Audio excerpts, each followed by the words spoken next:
National highway authority of India ఆధ్వర్యంలో నిర్వహించిన road భద్రతా ప్రోగ్రాంలో పెద్దశంకరంపేట ఎస్ఐ బాలరాజు వాహనదారులకు అవగాహన కార్యక్రమం నిర్వహించారు. డ్రైవింగ్ లైసెన్స్ ఉన్నవారే వాహనాలు నడపాలని, కారు ఇతర వాహనం ప్రయాణం చేసేటప్పుడు సీట్ బెల్ట్ తప్పనిసరిగా ధరించాలని, జాతీయ రహదారులపై నిర్ణీత వేగానికి అనుగుణంగా వాహనాలు నడపాలని తెలిపారు. ఈ అవగాహన కార్యక్రమంలో పెద్దశంకరంపేట పోలీస్ సిబ్బంది, నేషనల్ హైవే అథారిటీ 161 సిబ్బంది పాల్గొన్నారు.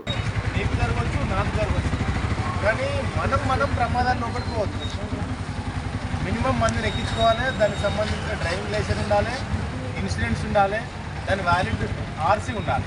అయితే ఏమైనా ప్రమాదం జరిగినప్పుడు మీకు మీరు ఎక్కించుకోపోయే కుటుంబాలకు అందరికీ ఇన్సూరెన్స్ వర్తిస్తుంది.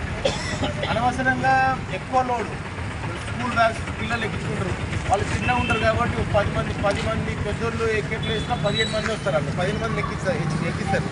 ఎక్కించి మళ్ళీ వాళ్ళ స్కూల్ బ్యాగ్లు ఎక్కించేస్తారు. ఆ ఆటో కాస్త ఏమవుతుంది, కార్ అంతా వెళ్ళిపోతుంది.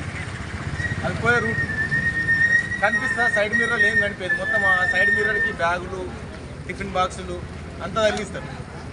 అది ఏమన్నా ఏ వెహికల్ వచ్చి తాకకున్నా సరే మీరు ఓవర్లోడ్ కాబట్టి టైర్ వలిగి లేకుంటే స్కిడ్ అయిపోయి పడిపోతే ఒకరి మీద పడి అట్లా కూడా చనిపోతారు.